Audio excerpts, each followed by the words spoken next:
Greetings, ladies and gentlefish, and we're going to have another pair of games in this video today, one of which is going to be mine, one of which is not. So we are kicking off proceedings with the ever-loved, and not terrible at all, FV201 A45. This is the British Tier 7 Premium Heavy Tank. I have done a review of this tank. If you cannot be bothered to watch the full review and you're still curious about this thing, the short version is that it's pretty terrible. Top tier game. We are here on Ruinberg. It's an encounter game on Ruinberg. It might be Winterberg, technically. Winterberg, there we go, for all the difference it makes. It's an encounter game, and you may be pondering my positioning. Now, the FV's a rather awkward beast. On the one hand, going out into the middle of an open field doesn't seem like a great plan because the enemy have 3 artillery pieces. On the other hand, going into the town doesn't seem like a particularly great plan because they have an IS, KV3, T29, Tiger 1, T28 HTC, T150, the list goes on, of tanks that are better in a close range engagement than the FV201. So, yeah, this is really quite an awkward situation, all things considered. So, what I decide to do is pretend I'm in a medium tank rather than a heavy, flub the first shot at the MT25, and don't get a second, or don't get an effective second. Keep moving, because I don't want to get artilleried.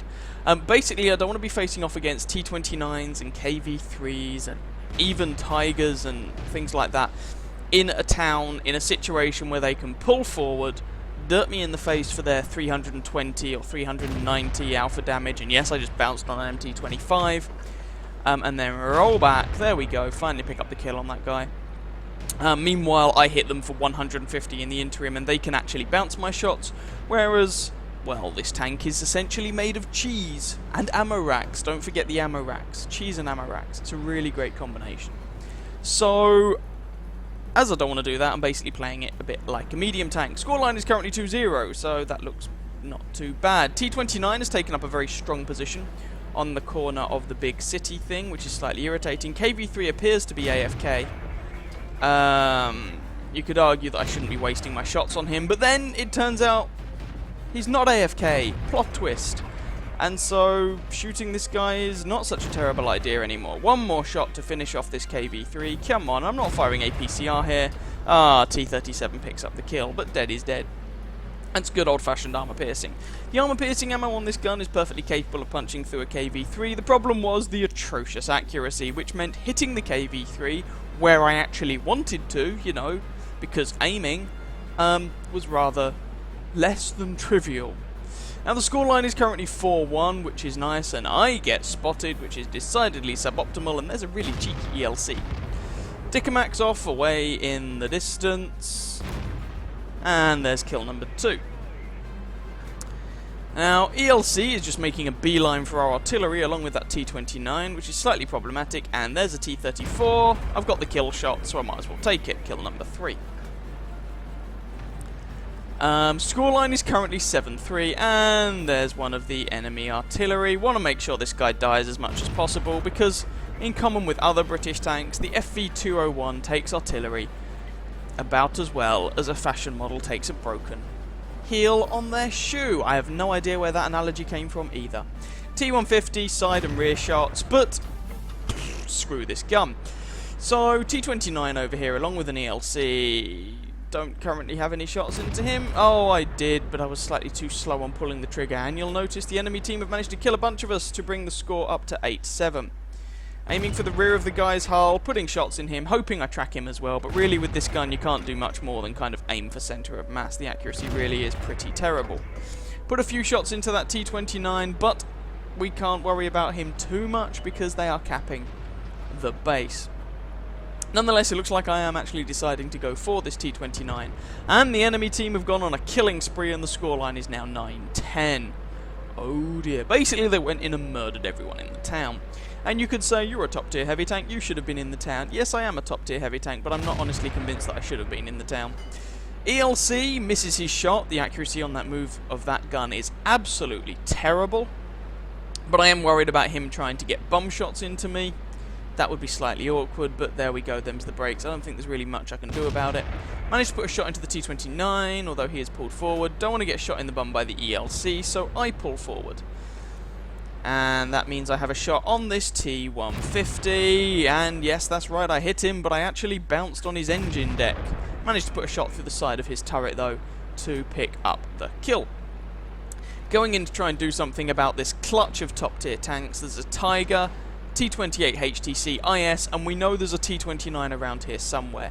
The ELC is of relatively little concern, and there's the T29, one shot in, and I've no idea where he's aiming, two shots in, although it looks like that second shot actually bounced, because screw you. I take 320 alpha to the face for my trouble, and this is the problem about fighting tanks with higher alpha damage in a situation where they have cover to use. Take out the T29, only took one hit for that, which is not too bad, but now I have a marauding ELC behind me, which is slightly problematic, and I even flub my shot. Gun depression over the rear, not so hot, and flub that shot because this gun is terrible, and so it ends up being a monumental waste of time. Chinukai kills the IS, however. Tiger 1 has been spotted, trying to take cover behind this T29, and yes, I just managed to bounce on the Tiger 1 in question. Managed to put one shot into him, but we lose our friendly Chinukai for the trouble, and it's just myself and a friendly Tiger 1 versus an ELC, T28 HTC, and this enemy Tiger 1. Friendly Tiger 1 is on full health, and I don't have full health, but I have pretty good health. Now I'm trying to go hull down next to this wreck, but the turret on the FV201 is not actually very good. Yeah, I know, you put up with all of that and then you realise the turret armour is actually kind of naff. Don't manage to put that additional shot into him. T28 HTC is in a strong position, and this is bad. I really cannot compete with that guy in any way, which is kind of annoying. He's got himself into a very strong position. Our Tiger 1 is moving forward and taking a right royal battering to do so, and I'm looking at this T28 HTC. I shouldn't be. I should really be moving forward, as indeed actually I do, to try and deal with this Tiger 1. I don't know why our Tiger 1 went quite so aggressively there. Put one shot into the enemy Tiger. Bounce that shot because, have I mentioned, screw this gun. Leave the guy a one shot. Don't bounce anything from this Tiger. Managed to pick up the kill. ELC behind me. Oh, he's a one shot, but drive-by ELCing only blows my track off, thankfully. Nudge against the guy. He doesn't have the... He might be small, but he's not small enough to deal with my 10 degrees of gun depression. Pick up the kill, and oh, Christ. There's the T28 HTC. He rolls slightly low with his shot into me and leaves me on 14 health. Meanwhile, he has considerably more. And this is a really bad situation, because I have the mobility of a heavy tank, so I can't really run away from this guy effectively, and I have the armor of a medium tank, so I can't actually tank any of his shots. He, meanwhile, while not the fastest machine in the world, has the mobility basically to keep up with me. The speed limit on that thing maxes out at 30 kilometers an hour, I think. And the armor to bounce my shots unless I very carefully aim. And in this situation on 14 health, he could load HG and kill me. I cannot very carefully aim. And so we get into this bizarre game of ring a roses, as neither one can catch the other. But if we keep this up forever, it's going to be a draw, and so I'm going to try and force something. He's not there. That means... Oh, no, I was thinking that means he's coming up behind me. I try and get a shot on him, but he executes me instead. And that is the game, unfortunately. Oh, let's go and have a look at those results then. Well, that ended up being enough for First Class Mastery, Duelist, Fire for Effect, Top Gun, and I got 8 kills, so that was actually a kind of cheap, if we're going to be honest, Radley Walters medal. Of those kills, 5 of them were one-shots with this pathetic alpha damage, so bear that in mind. 2,739 damage put me at the top of my own team by damage done. But if we look at the enemy team, both the T28 HTC, he managed fractionally more damage than I did, and also the enemy Tiger 1 with almost 3,000 damage from him. And the T29 also put in a good showing. ELC, 950 damage, not too bad, considering he's in an ELC on Ruinberg.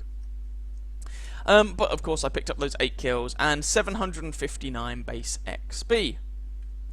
41 shots fired, 31 hits, 21 pens. This gun really is terrible.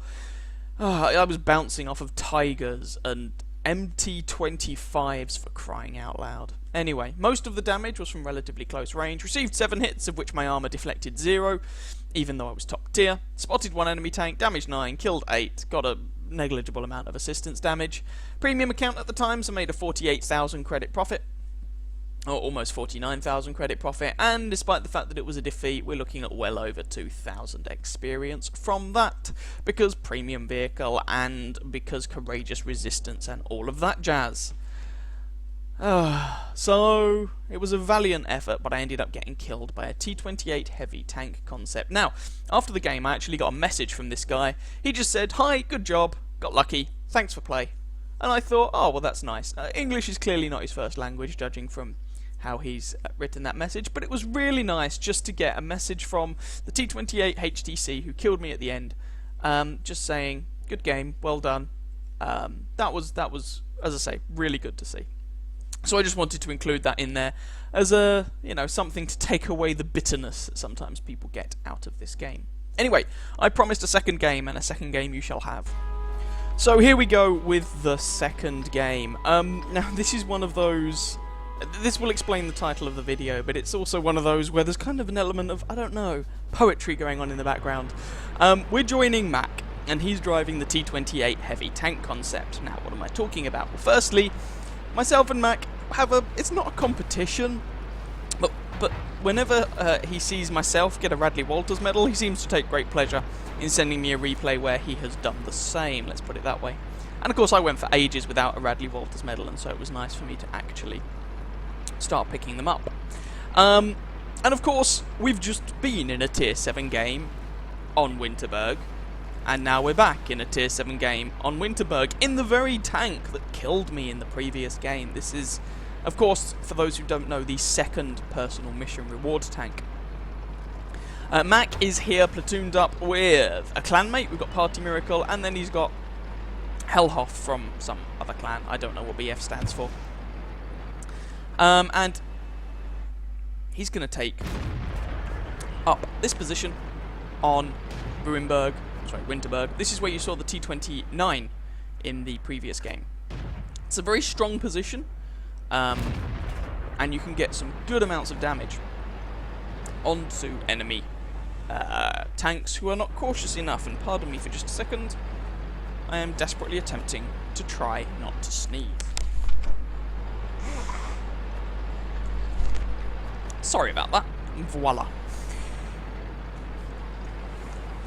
Now, we do have to be a little bit careful here. In my game, there were 3 artillery per side. In this particular game, there are only 2 artillery on the enemy side, but one of them is a top-tier artillery piece, so that gun is going to hurt a lot. And we're just approaching there's a T20 and an ARL-44 over here, as well as a KV-85. And against these guys, the T28 HTC has some quite formidable armor, especially if you don't know the weak spots, which, whoa, that was a hit from the front, from something, which if you don't know are these kind of little side machine guns here. They are the major weak spots on the tank. And the relatively lackluster penetration on the gun, I think, is about 170. Come on. About 171 or something. 181, sorry. Isn't too shabby. Or it doesn't matter too much. So this is a 105mm gun, 181 penetration on the AP rounds, 320 alpha damage. There we go, nice shot into the SU-152. And Mac manages to bounce a return shot. Don't know what gun the SU's using. The fact that he's firing AP indicates that it might be one of the 122mm guns that get blistering DPM, but of course they're kind of derpy. And against the T28 HTC, he probably wishes he'd brought the derp gun. Mac picks up a kill on that ARL-44 with a shot straight through the turret. The turret is relatively weak on the ARL, so yeah, that was nice. And there's a kill on the T20. Kill numero 2. Still got a fair few tanks away in the town here. And Mac, of course, has his platoon mate here in the KV-3. And SU-152 is looking in the other direction. Damn, shot missed. These things happen. The gun isn't the most accurate gun in the world. Neither was the gun on the FV that I showed you in the previous game, but at least when this gun hits you, you notice.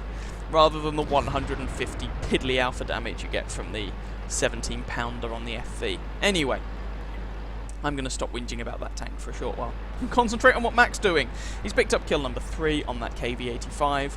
Scoreline is, well, it's not in the friendly team's favour, but it's not too far apart. You know, it's relatively close. Mac could probably go around and flank these guys, and yeah, I know, flanking people in a machine as ponderous as the T28 HTC sounds like quite an amusing concept. Looking at what the enemy team have, there's a few tank destroyers, a few heavy tanks. We kind of know where all these guys are. Goodbye, Mr. SU-152, kill number 4. And it seems that Mac has a fairly similar thought run across his mind. Now we have the rear of a KV-1. Good night, sweet prince. And that just leaves this Oni, an ARL-44 as far as we're aware. It looks like the ARL is probably out a little bit far. Party Miracle picks him up. And that leaves the Oni. Not a trivial penetration, you kind of have to get the side of the turret or hull. The rear of these Japanese heavy tanks is actually pretty tough. Side of the turret there, that'll do the job, he says, as the shot bounces, because, well, yeah, go figure. Rear of these tanks is also quite tough. I don't know if this will work, but it does. So there we go, kill number 6, 2,240 damage, according to XVM, which of course I'm still running in for this patch 9.12 game. SU-100, Nashorn, and a Bishop artillery piece are the ones that left. Generally speaking, these guys should not pose a colossal threat to Mac. It kind of depends how lucky they get and how good their aim is. Also, whether or not they're willing to double press 2 to switch to APCR. If that Nashorn has some aim, Nashorn has the accuracy to hit those weak spots. 200 pen will punch through them quite happily. And 240 alpha means that Mac would be dead in 3 shots. And that gun gets a relatively good rate of fire on that tank, so have to be a little bit wary of that fellow. There's the SU-100, he's much less of a threat, especially after the friendly SU-100 puts a big shot into him, although he does die for his efforts. But the SU-100, realistically at long range, and this will be relatively long range, well, not close range, doesn't really have the accuracy or the penetration to punch through the T28 HTC. There's the SU-100, there goes the SU-100, kill number 7. And of course there is one bad guy currently capping the friendly base. Mac just bounced a shot to his front, that'll be the Nashorn then. Pretty much guarantee, which, no, it may not be. That's weird, because you would usually expect such a bounce to be an AP round. And the Nashorn gets AP rounds, the Bishop doesn't. The Bishop only gets high explosive rounds. Oh, guess that was a HE round from the Bishop then. The Nashorn is the one capping. Mac aims the shot and actually misses or bounces on the Bishop. Now, Mac's platoon mate in the KV-3 is going to secure the base, and now there will be 2 cappers versus the enemy team's 1. And it's a Nashorn. He can't throw shells across the map like artillery, so this game is basically won. Mac managed to pick up another kill toward the end, however, on that Bishop. Yeah, if anyone drives out of the capture circle at this point, they are idiots. Although I have seen stranger things happen.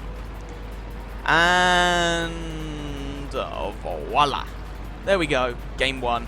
Game over.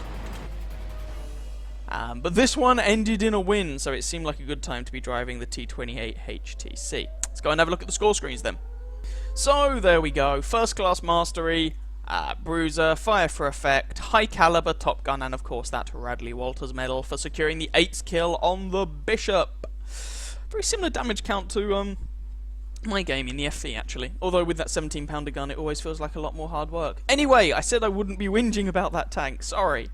2,714 damage, 8 kills, 1,126 base experience. Party Miracle in his KV-3 also put in a good performance. Hellhoff didn't have quite such a good game in his Panther, but, you know, these things happen. You can't worry about it too much. Commiserations to the enemy Nashorn, 1,700 damage, not quite enough for the win. His top-tier tanks didn't really show up. IS, 1,000 damage. SU, 1,000 damage. You know, you can't be pulling 1,000 damage in your top-tier, tier 7 tanks and expect to win, frankly. Only 0 damage. Oh, dear. Anyway. 17 shots fired, 14 hits, 11 kills for that damage count, most of which was from relatively close range. 4 hits received, 1 penetrated, 3 did not, for some damage blocked by his armor. Travelled almost 2 kilometers, which in a machine of that speed, or lack of, isn't too bad. Didn't make a huge profit. These mission reward tanks are not, strictly speaking, premium tanks, unlike the FV was in the previous game.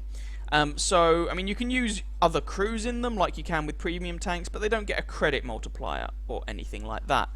And 105mm ammo is quite expensive, as you can see there, 1,000 credits a shell, so not a huge amount of profit or anything from that game, but still a profit. And there we go. I hope you guys enjoyed that pair of tier 7 games. They're a pair of tanks you don't see very often, so it was nice to put them in a single game on the same map, both getting the same epic medal, even if mine was a loss. I hope you guys enjoyed them. If you did, by all means feel free to catch some of my other videos and or subscribe to my channel, and I wish you very happy hunting on that battlefield. Ciao ciao.